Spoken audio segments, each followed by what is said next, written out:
So this is another video, The Real Wargamer. The last video I made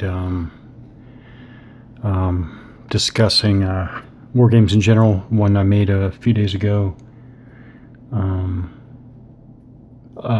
Talking about future mechanized warfare. It turned out a little better than I expected, but it still fell well short of what I wanted. More opportunities. I continue to have more opportunities to think about the idea of having what I talked about, I think in that video. I know I've talked about it at least once before that. Again, a war game that just basically allows me to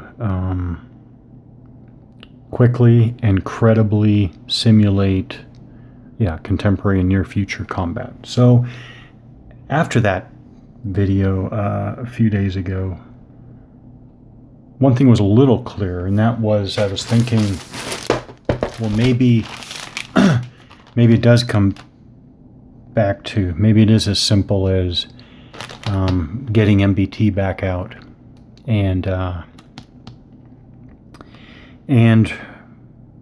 getting into it again. But while there are a lot of things to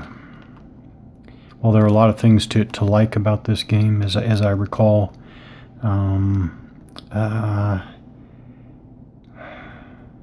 it seems so tied to the setting.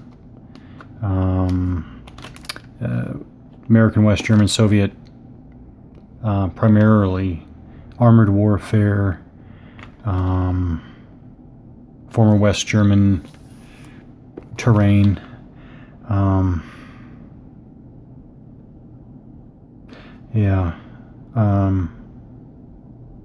But this might be the best that I can I guess hope for the time being. Then there's this, which I haven't had for that long. I got this recently. This game comes with some serious how do you want to put it? This game comes with actually a healthy amount of criticism. So what to make of that?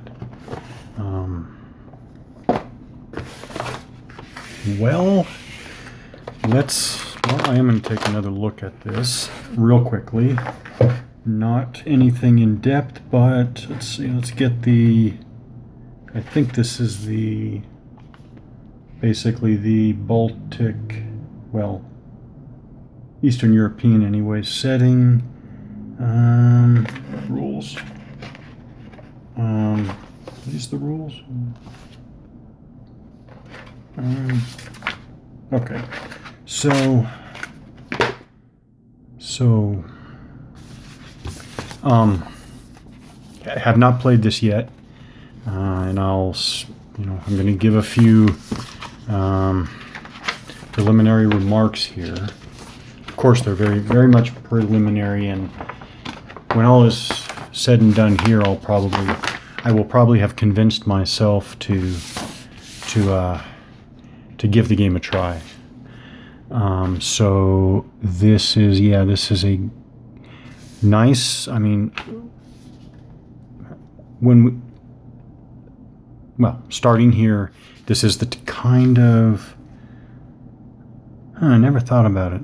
That is kind of a strange background ground color, but anyways, it's Eastern Europe. That's good. This game uses, as I understand it,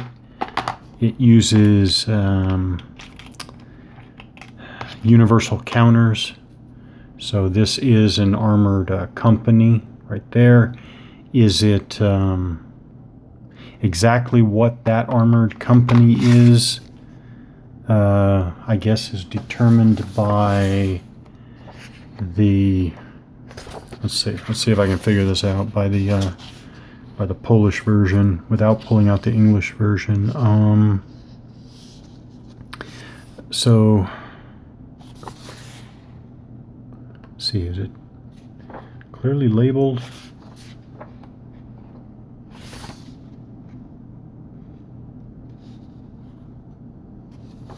All right, maybe T-72.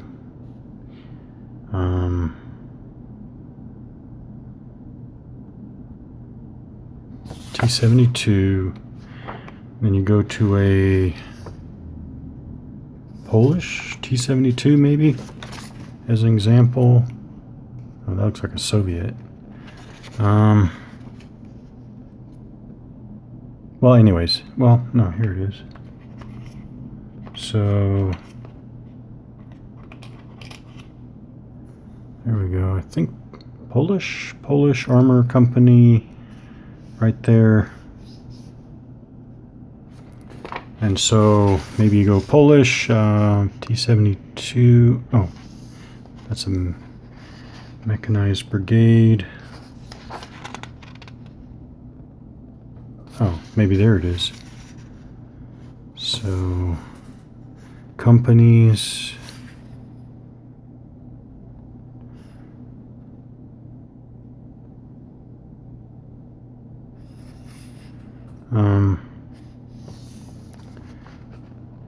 I guess that's the independent, the, let's see, platform specific data. Right, so a tank unit, armored unit, can be a T-72. It can be armed with or equipped with T-72s or PT-91s or Leopard 2 A4s. I think that's the idea. But so that's I like that. But here's the deal. Here are the Polish rules. Here's the deal with just the initial look at this, right? This appears to be very attrition based.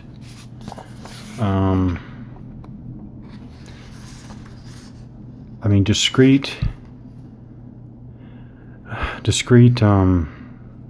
strength points.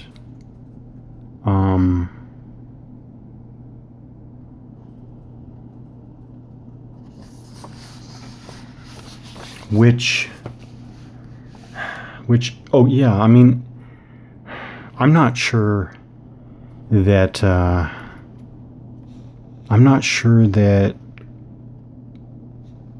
that's the best way to go with combat modeling. We're going to get to that in a minute. I'm not convinced that that's the right way to go. Since the height of the Cold War, I think we may be moving slowly into a new era where, again, straight attrition isn't as important as maybe it once was, and needs to be replaced by something else. Now, granted that's not a criticism of this game, because maybe the scale and scope simulated here, so maybe it's acceptable, this particular kind of attrition-based combat model. Maybe it is. So that, talking about attrition and combat models, I can say that it was very, yeah, I guess I'll go to this next. Whoops. very I don't know, serendipity or something like that. I got my hands on a copy of this recently, which is really interesting that this all kind of comes together again in a strange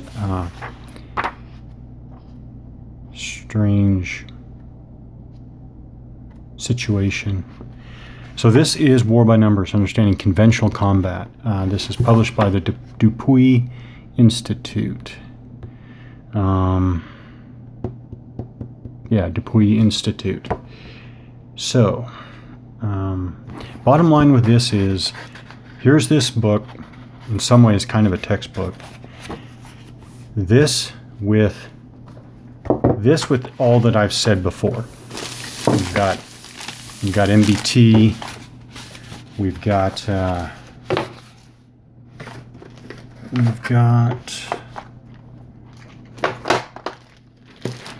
the Assault series. We've got Firepower, right? And we have Battles of the 21st Century. So,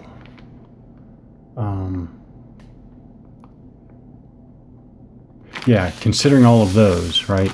So I wonder if and what it would look like to use this as a basis of a combat model to and again it's to get back to what I was talking about before about being able to quickly yet credibly simulate different kinds of forces with respect to organization, structure, and capability.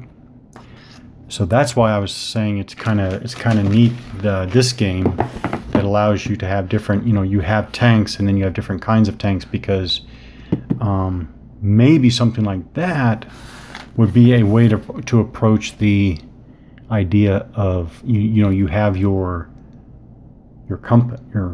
See, again, you don't even have to call it a company. You have your formation X of type Y. As a matter of fact, that's probably we're going back to the I'm going back to the variation on the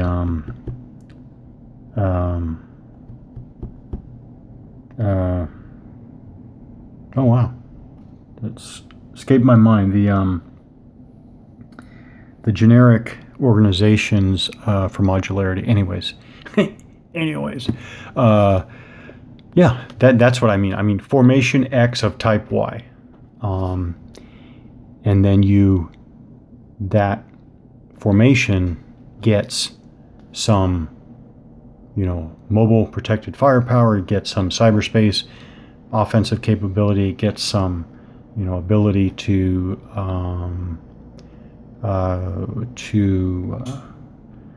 guide missiles, etc., etc. These capabilities you can put into these formations and then quickly see how they play out. And the play out part is what I was trying to get at and probably did not, I don't know that I expressed it well last time, but in the discussions that I referred to, I think I referred to it, I'm not going to refer to them in any detail because people's identities will be kept, confidentiality. But in discussions that are the basis of all of this is, taking a particular threat, and let's make it simple and just talk about tanks, but it's really not that simple. But let's just say tank to tank, right? And we take a particular threat tank formation. And then we say, okay, maybe we say with an M1A5, or actually an M1AX, some future, yet another upgrade iteration, which is not meant to imply anything, but a future as yet unrealized variant of the M1 tank. Given that, with its particular capabilities, and that's armor, and that's electronic warfare. Of course, that's main gun. That's other weaponry. Okay, so with this, again, this basically future tank. Does a 3-tank platoon prevail over that threat tank platoon or organization formation? Does a 4-tank formation do better, and how much better? Does a 5-tank formation do better, and by what degree? And then you add autonomous vehicles. So then back to this book, which I'm going to be taking a close look at this book. This is just an initial.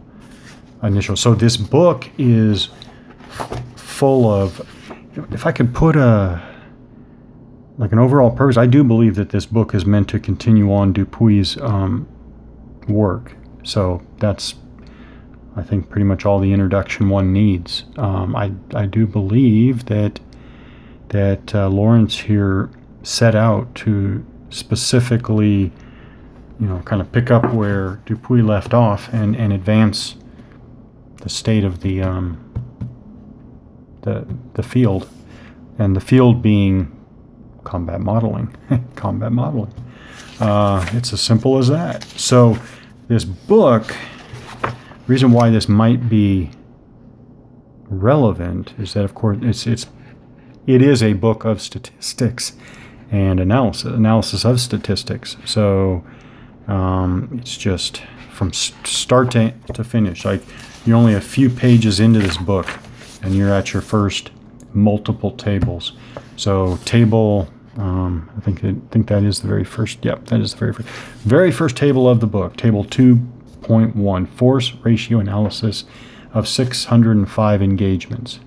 So we have attacker 1, draw, defender 1. Then you have force ratio greater than 1 to 1, force ratio equal, force ratio, obviously not too far off of wargame terms and terminology. Force ratios over time with outcomes, and it just goes on and on. European Theater of Operations data 1944. Force ratio 0.55 to 1.01 to 1. Result attack fails. Percentage of failure 100%. Number of cases 5. Let's see. Let's go with the highest number of cases is 48. Percent of failure was 21. So 21% rate of failure. Attack usually succeeds. Okay, 1.15 to 1.8 to 1. Right, and then basically to get up to 0% failure given 42 cases, the result is the attacker advances. I mean, those are wargame terms. I mean, you don't have to work that hard to turn that into wargame terms. You had, what do you know, 2.71 or round to 3 to 1 and higher. I'm not at all trying to make the authors, any of the author's points, I'm not trying to at all. I was merely giving one example of these tables and how the tables are so directly, and it goes on and on. It goes on and on. These tables are like directly relevant to war games and wargaming. Now the question is, and then I was thinking, okay, you have a ton of numbers and I guess what correlations maybe, but what more do you have, right? And I think what you do, yeah, right, this is when you get to combat modeling. Does this take you to the level, in other words, does this book take you to the level of combat modeling such that you can extrapolate a war game combat model? Again, a combat model that could be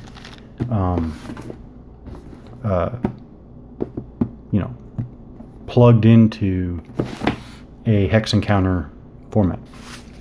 And I'm not sure of that, but it looks promising. It looks promising. I have not gotten into the details here yet. I've basically just tried to get the gist of what this book attempts to do. Well, yeah, I'll leave it at that. Attempts to do. So, interesting. Just interesting. What are my points? First of all, my one point is a lot of games that a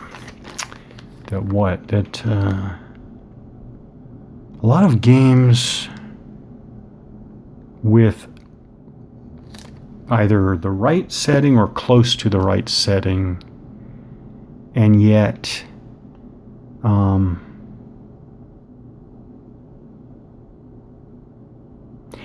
not necessarily the type of combat model I'm looking for, except that MBT would probably be closest. But hey, I need to play more, and that's a good thing. And then with this one, basically my point is there's not, talking about combat modeling in a hex encounter format, you don't need Hollywood movies, and that's a very blanket statement, but that doesn't work. That doesn't give me, again, what I'm looking for. Again, when I'm involved in and I come away from, or come out of, if you will, a war game, a DoD war game, or an exercise, or even an experiment with various kinds of technology. Again, to go back to the original point, I want a game that I can pull off the shelf that allows, again, quick and fairly easy,